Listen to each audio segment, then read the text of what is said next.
In the previous Soul Eater novel video, I covered chapter 11, which covered Tir travelling to the Great Forest to meet with the Elves.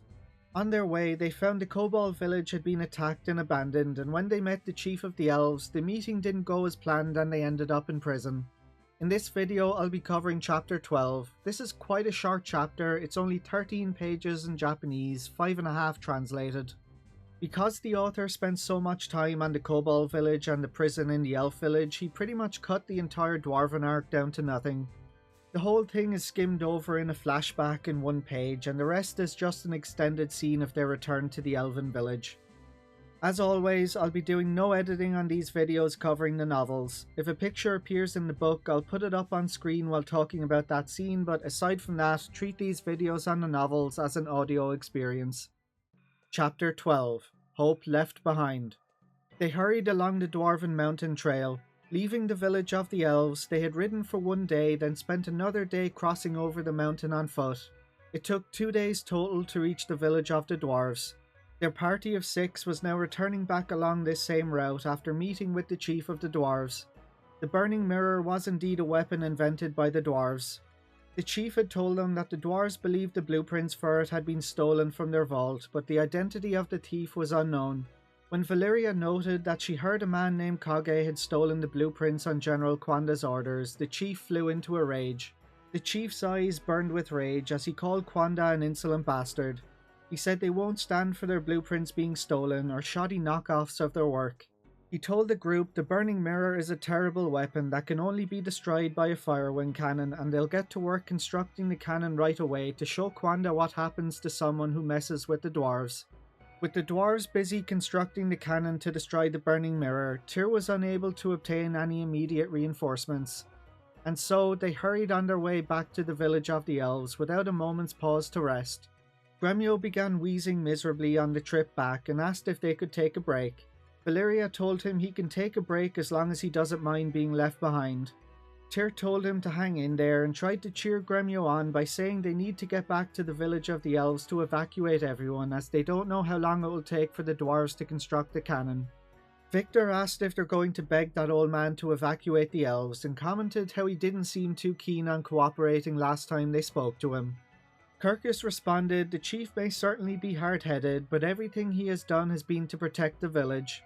Victor replied, point taken, and shut his mouth as they hiked up the mountain path in silence. When they finally reached the summit, there was no time to enjoy the beautiful view from the mountaintop. As soon as they began their descent, Kirkus stopped cold and asked, "What is that?" as he pointed towards the wide swath of forest to the southwest. Surrounded on all sides by the forest, something gleamed atop the roof of Yakuda Castle. Valeria shouted in disbelief that they've already completed the Burning Mirror.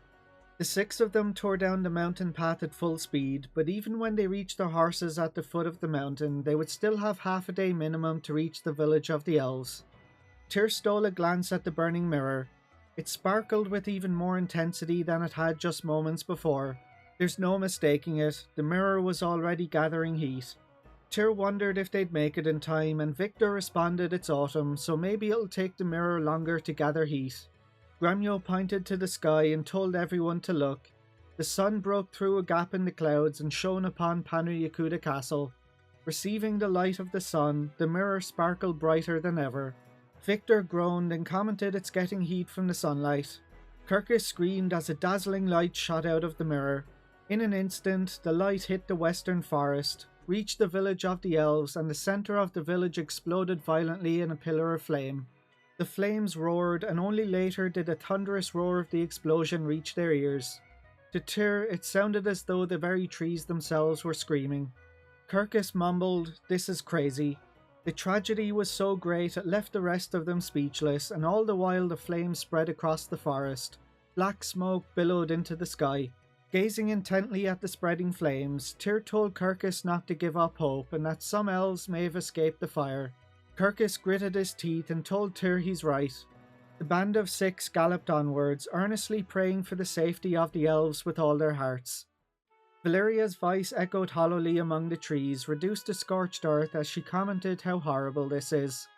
They pushed their horses, and by the time they arrived at the forest, the fire had burnt itself out. No trace of the forest remained, only scorched fields stretched out around them. Because Lucia Ende Tawayo had borne the full brunt of the mirror's onslaught, it hadn't been so much burnt down as it had been completely obliterated. It seemed that some scorched sections of its root system were all that remained. There was no sign of a single elf. The acrid stench of charred tree and the wind whistling were all that surrounded Tir and the others. Then comes the scene where Kirkus is distraught and loses all hope.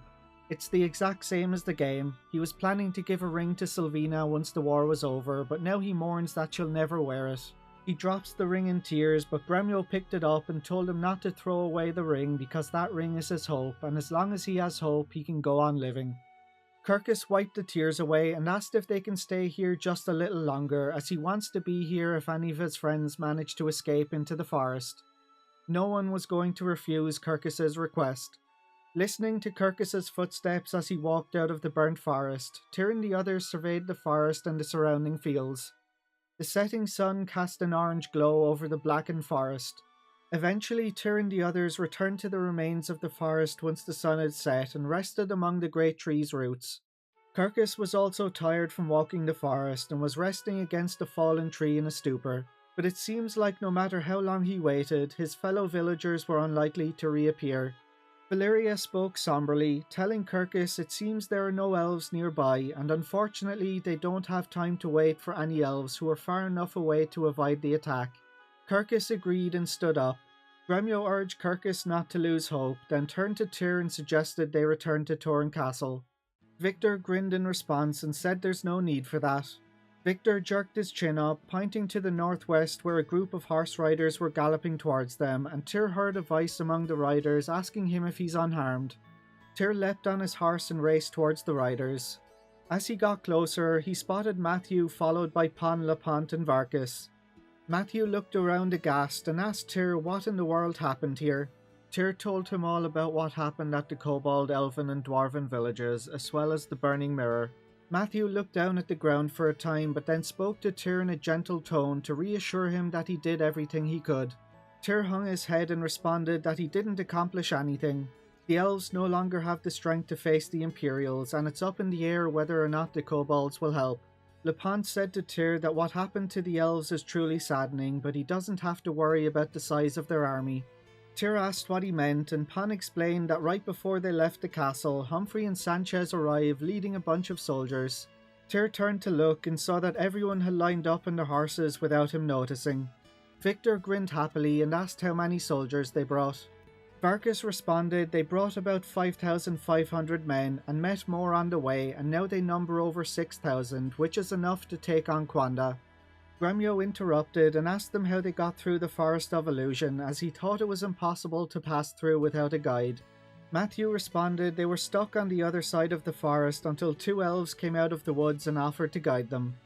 2 elves? Kirkus exclaimed. He leaned forward and asked Matthew where they are. Matthew said they're waiting in the Kobold village, but he was cut off by a voice distantly calling out Kirkus's name from the north. A figure came racing across the burnt fields at unbelievable speed. They sped along faster than a horse, quicker than the wind, their blue clothes and long blue hair whipping in the wind. As the elf drew closer, they could see someone on their back, long purple hair streaming out behind them. Kirkus turned to everyone with his eyes shining and told everyone that's Stallion and Sylvina.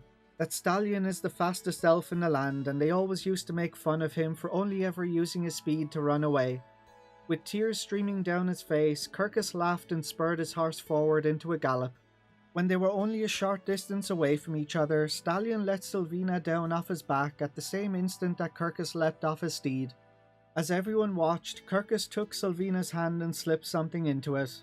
Tir and the others had a good idea as to what that something might be.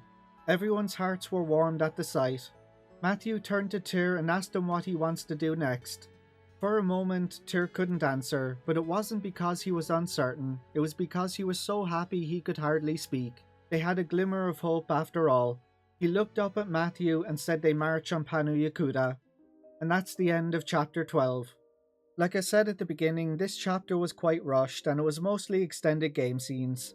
In the next video I'll cover chapter 13, which covers the Battle of Panu Yakuta Castle between the Liberation Army and Quanda Rossman's forces. Thanks for watching guys, and I'll catch you on the next one.